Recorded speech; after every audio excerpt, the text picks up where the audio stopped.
Well, hello. Praise the Lord. There's something going around. There's something going around. I had a strange frog in my voice last week. I hope it's gone because I didn't hear it last week until I played back a video that I had recorded at a session Saturday, and then I played back my voice. I said, "What? Who is this?" And then I started noticing people on Facebook were talking about being sick and losing their voice. And yeah, there's something going around. And I've got my tea to keep it chased away. mm, delicious. Speaking of tea, um, you know, I love you. I love you all. I really do. I really do. But I got one criticism to say about my sisters and brothers out there in the health world, okay? Don't force anybody to consume something that you consider healthy. Somebody made a pot of tea, was healthy tea, at an event. And the tea was really healthy. It had a lot of good stuff in it. Let me tell you what was in it. It was ginger and what else? Turmeric and I forgot what else it was. But there was one ingredient in there that made me very nauseous as soon as it hit my mouth. And this was a very healthy tea, but it's not something to serve socially. You know, I mean, there's nice, pleasant, healthy teas that you can serve, but there's a lot of things that are healthy or actually medicinal, and they have a bite to them. And sometimes the people are allergic to some of the ingredients. Just so happens I have, I can't say an allergy because I'm not sure if it's an allergy, but there was an ingredient in there that turns my stomach, and and I try to avoid it because a lot of people put it in tea. There's a lot of commercial teas on the market that have it in it. Hibiscus. I cannot stand hibiscus. It starts in my mouth. My mouth wants to reject it immediately. And then my stomach, oh my goodness, you want to knock me out of communications for a couple of days. If I consume hibiscus, it's just, my body just doesn't like it. Um, it's nice, it smells good, but my body does not like hibiscus. So this lady had a good portion of that in there because it's really good for you if your body will receive it. Very loving person, and she did this out of love. But please, everybody, taste what you have. Try to make it as neutral as possible. A lot of flavor, good, delicious, nutritious, but not offensive. And that was so strong that when you put it in your mouth, it was really bad tasting. In fact, when it was in my mouth, I was looking around for some place to spit. So there was no place, so I didn't want to jump up and run because I was recording at the time. And so I talked myself into swallowing. Okay. So much for that. So when you're serving, yes, serve something that's pleasant tasting and not try to help them so much medicinally. Okay. So, okay. I just had to say that, and I hope the person's listening because I want, we talked about it and she apologized. Okay, now, what did I do this weekend?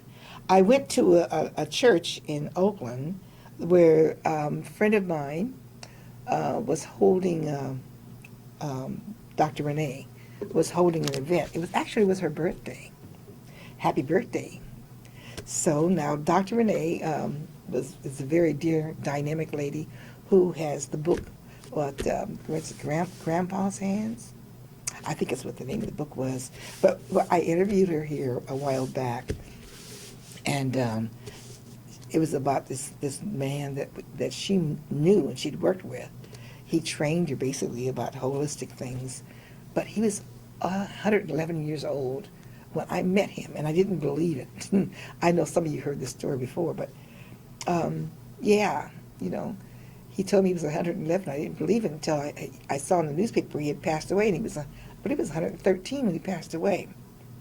Then I was ashamed of myself because I didn't honor this man, you know, because he looked like he was 50. I thought he was either joking, and when I saw how serious he was, I thought he was nuts, you know, 111 years old. Come on. But he was. And Dr. Renee was trained by this man on how to heal yourself, you know, holistically. And actually, he was a chemist back in the day, you know. And when I met him, he was surrounded with all these containers of chemicals, you know, different kind of chemicals he had there. So anyway, yeah, so she was holding an event, and apparently she's involved with this garden that she started because she's really into natural, you know, gardening and holistic things that you grow and treat yourself. And she's got this garden that she started for the children in Oakland to teach them how, you know, how to garden, you know, watch things grow that they plant, and food that they can eat, and herbs that are good for you. And she's down there at seminary at the Rainbow Center. I believe it's seminary in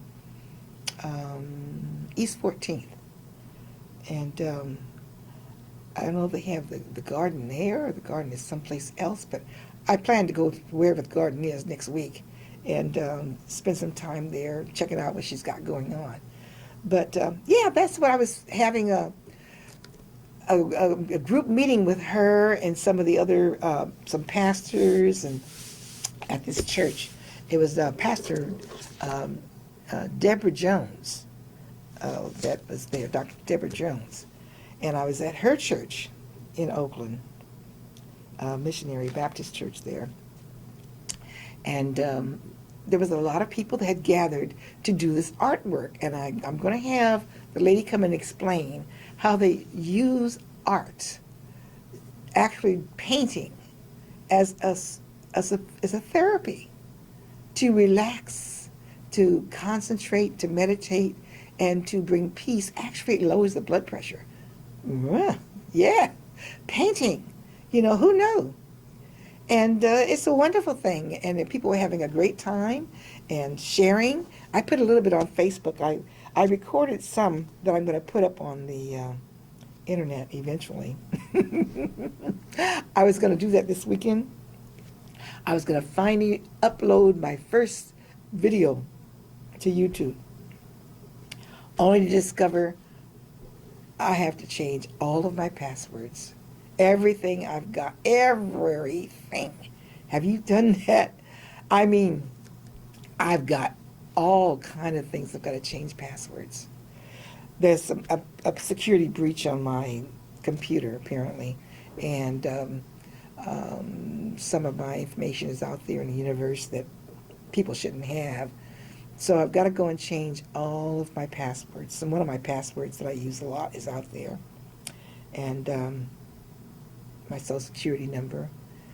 And speaking of Social Security number, I called a company the other day because I couldn't get into it to change my password. And they actually asked me for my entire Social Security number. And oh boy, I hit the ceiling. I said, why would they ask me for my full Social Security number? The last four numbers, or maybe the middle two numbers or something. But I don't want to give my whole Social Security number over the phone to somebody. I don't know what country they're in, even though I called them. You know, that I don't like that, you know. So I don't know when they start doing that, but oh boy, that really upset me. Why do they want my whole Social Security number? I've never heard of anybody having that policy, you know, so, but that's sure what happened. And I'm going to tell you, don't do it. Don't give them your number. And speaking of asking for information, don't give anybody information when they call you. It's bad enough when you call them and then you have to give up pertinent information about you. But when somebody calls your home and tells you that your computer is not working right, and it starts asking you to have access to your computer to fix it. Don't give up your information. You'd be amazed how many people do that. They panic. And they say, oh, yeah, because people claim they're from this company or that company. And they're not. They're people pulling fraud, trying to get, and they target seniors. Okay? So when you get these phone calls, I've gotten to the point now, for the first time in my life, I don't answer the phone. I let it go to voicemail. Okay? If I don't see who it is, and it doesn't, if it's not someone I know, I'm not going to answer it. Now, some of you, my listeners, have called me, and I've answered the phone, and we've chat. In fact, I was talking to a lady the other day for an hour on the phone, you know. And, yeah, you know, we had a nice conversation. And you know me, when I start talking, all right, you never know where the subject's going to go. You know, one thing leads to another. But, uh-oh, engineer is giving me the countdown, so I guess I better wrap this up and get to the other side. A little break here. Okay. Well, okay. I just want to say I just had a wonderful time this weekend with these ladies. And nice conversation. And one of the things that came up in the conversation was about how we need to take the responsibility of teaching the young people whether they want to hear it or not. A lot of things about health, a lot of things about the world, a lot of things about the Lord. And if our children won't listen to us, share it with somebody else's child. Maybe they'll listen. They have a tendency to listen to the neighbor or the lady down the street or somebody else's dad or somebody else's mom. So turn and share with them. That's where the village comes in. It's our responsibility. We've got some young people that they don't have any teachings. And they have technology teachings, but they're not aware of what's going on in the world around them. They're not aware of the attack of the enemy. They're not aware of how to spot these things when they happen. So we need to get back to some of the parables, you know, the old stories we used to use when our parents and our grandparents used when we were children. We need to get back to some of those things to kind of share information with our young people in a way that they wouldn't be intimidated, like we're not preaching to them, because that's when they run, you know. And of course they think that our day is different from their day, because we're old and we haven't been out there doing anything, so we were born old, right? Okay, slippery elm. Slippery elm. Now, why am I going to be talking about slippery elm? I was making some fried rice this weekend because I had a big bowl of rice left over after we had vegetable curry. And so I decided to make some fried rice. So I got my tofu out and my onions, and I started things going. I had little cubes of tofu. You could buy the cubes or cut them up yourself. And I was browning those in the oil and started throwing my ingredients in there. And I reached over on the shelf and I got this little tiny jar that I keep. I get glass jars and I put my herbs and spices and things in those. I buy them in large quantities from the food mill in Oakland. And I put them in these little jars and make it convenient to use, store. And anyway, I reached over and I got the ginger when my rice was almost done. So I like to have a little dust of ginger in my rice or in anything, really. I love ginger. It's good for you too. So I put a little ginger in there and I set it back down. And after I sprinkled this ginger all over my rice, and I put the jar down and I realized it said slippery elm. It did not say ginger. Okay? They're the same color and the bottles are the same. And I'm a bad girl. So I immediately ran over to my computer and pulled up slippery elm to see if this was going to be safe for me and my husband to eat, because I bought the slippery elm for medicinal reasons. You know, I use it for colds. And when I make my little cold remedy when somebody's got the flu or sinus backup or whatever, because it's really great for that. So I pulled up the information because it's been a while, and we can't retain everything in our head at all times. We know some of the things that are good, but we don't remember everything that they're good for. So I was really pleased. And I said, well, you know what? I need to print this out and mention this to my listeners. Okay, now I went to it was WebMD, and that's the one I trust the most on the internet. There's a lot of good ones out there, but WebMD is the one that I like the most. Let's see here. I'll make sure that this was from WebMD. Oh, while I'm looking for this, I just want to say that the devil is so busy, and you guys know that he's always busy trying to destroy us. The other day on the show, I was talking about getting my facts straight, keep my facts straight, and always do my investigations. Well, I said something on the show the other day that was completely wrong, and I want to make the correction. I was going through a list of ailments, some of the ailments that the Lord's allowed me to experience, just to show that He can bring me out of it. And I mentioned that I had hepatitis. Well, excuse me, I never had hepatitis. My brother had hepatitis. 2 brothers had hepatitis. And I had a sister that had hepatitis. But I had meningitis. Meningitis, okay? So that was a Freudian slip because we were talking about hepatitis and meningitis earlier that day. So boo, get that straight. I had meningitis, not hepatitis. Hepatitis is the disease of the liver. Meningitis is the disease of the spinal cord, the brain. So you know what's wrong with me, right? Okay, so let's get back to slippery elm. What is slippery elm good for? According to WebMD. Okay, it's been used for colds, coughs, sore throat, colic, diarrhea, constipation, hemorrhoids, irritable bowel syndrome, bladder, urinary tract infections, syphilis, herpes, and expelling tapeworms. It is for colic, diverticulitis, GI inflammation, and be careful not to use this because if it's consumed, it has been known or believed to cause abortions. So be careful if you're expecting, do not take. So you have to be very careful with these herbs and spices and all this holistic stuff. You got to do your research because you can take something that you think is totally innocent and it can cause you some problems. Or you can take something that's really good for you and get rid of some problems.